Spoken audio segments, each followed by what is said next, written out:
CA சட்டத்தை ராகுல் காந்தியோட பாட்டி இந்திரா காந்தி வந்தாலும் ரத்து செய்ய முடியாது அமித்ஷா பேசுறாரு. அதுக்கு உங்களோட பதில்? ராகுல் காந்தியோட பாட்டி இல்லைன்னா இன்னைக்கு அமித்ஷாவும் இல்லை, மோடியும் இல்லை. அவர்கள் காப்பாற்றிய அரசியலமைப்பு சட்டத்தில் தான் இவர்கள் இந்த பதவியில் இருக்கிறாங்க. அவர்கள் எழுப்பிய ஜனநாயக ஆலயத்தில் தான் அவர்கள் இன்று எல்லா ஊழலும் செய்து கொண்டு இருக்கிறார்கள். ஆகவே அன்னை இந்திரா காந்தியை பற்றி பேசுவதற்கு அமித்ஷாக்கும் தகுதி இல்லை, மோடிக்கும் தகுதி இல்லை.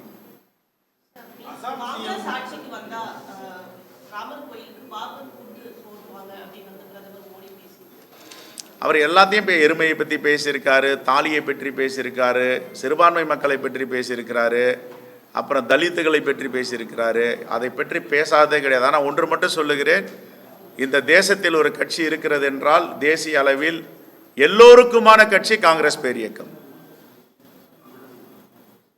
அசாம் சிஎம் ஹிமந்தா பிஸ்வா அவர்கள் 400 சீட்டு எதுக்காக பிஜேபி வரணும்னா, 400 சீட் வரவில்லை என்றால் காங்கிரஸ் வந்துடும், காங்கிரஸ் வந்துவிட்டால் மீண்டும் பாபர் மசூதியை ராமர் கோயில் இந்த இடத்துலயே கட்டுவாங்க அப்படின்னு சொல்லிட்டு ஒரு சர்ச்சைக்குரிய பேசிட்டு.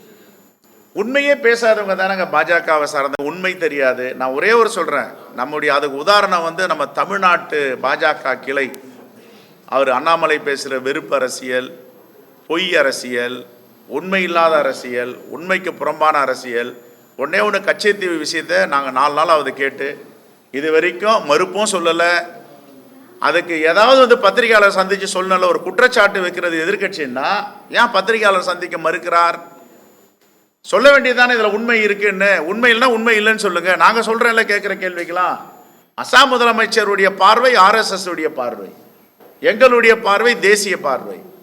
நாங்கள் ராமரையும் வணங்குவோம், பாபரையும் வணங்குவோம். ரைட். நீட் தேர்வுல தமிழ்நாட்டில் மட்டும் பெரும் கெடுபடி நடத்துறாங்க. ஆனால் பீகாரில் ஒரு நாளைக்கு முந்தைய கேள்வி பதில் 2மே ரிலீஸ் ஆயிடுச்சு அப்படின்னு டைம்ஸ் ஆஃப் இந்தியாவில் செய்தி வெளியே இருக்கு. இப்போ வடநாட்டுக்காக சாதகமாக இருக்கிறதுக்காக கோச்சிங் சென்டருக்காகவும் தான் இந்த நீட் தேர்வு இல்லை. இன்னைக்கு காலையில் 10 மணிக்கு பாஜகவை சார்ந்த 3 பேரை குஜராத் காவல்துறை கைது செய்திருக்கிறது. என்ன காரணம் என்றால் நீட்டில் ஆள் மாறாட்டம் செய்திருக்கிறார்கள். அப்போ இந்த நீட்டு என்பது எல்லோருக்குமான நீட்டு கிடையாது.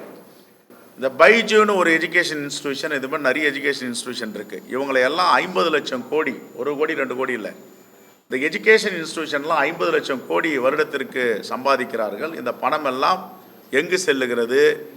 பாஜகவை சார்ந்த தலைவர்கள் யார் யார் இந்த கல்வி நிறுவனங்களில் பங்குதாரராக இருக்கிறார்கள் என்ற பட்டியலெல்லாம் இருக்கிறது. இந்த நீட்டு கொண்டு வந்ததே மிகப்பெரிய ஊழல் செய்வதற்கும், குறிப்பாக ஏழை எளிய மக்கள், கிராமப்புறத்தில் இருக்கின்ற மாணவ மாணவிகள் அந்த மருத்துவம் என்ற கனவை அகற்றுவதற்குமான திட்டம் தான் நீட். ஆகையால் தான் எங்கள் தலைவர் ராகுல் காந்தி சொன்னார், யூனிஃபார்ம் சிலபஸ், ஒரே மாதிரியான பாடத்திட்டங்கள் எல்லா மாநிலங்களும் வந்த பிறகுதான் அந்தந்த மாநிலங்கள் இதை சிந்திக்க முடியும். தேவை என்றால் வைத்துக் கொள்ளலாம், தேவையில்லை என்றால் அதை விட்டுவிடலாம். இதுதான் ஜனநாயகம். திணிக்கக்கூடாது ஒரு மாநில அரசு மேலே. ஆகவே நீட் என்பது பாஜக கொண்டு வந்திருக்கின்ற மாணவ மாணவிகளின் கனவுகளை அழிப்பதற்கான திட்டம் தான் நீட். இப்போ நீட்டு படிக்காமல் வந்த உலக புகழ்பெற்ற மருத்துவர்லாம் தமிழ்நாட்டில் இல்லையா? எவ்வளோ மருத்துவர்கள் இருக்காங்க.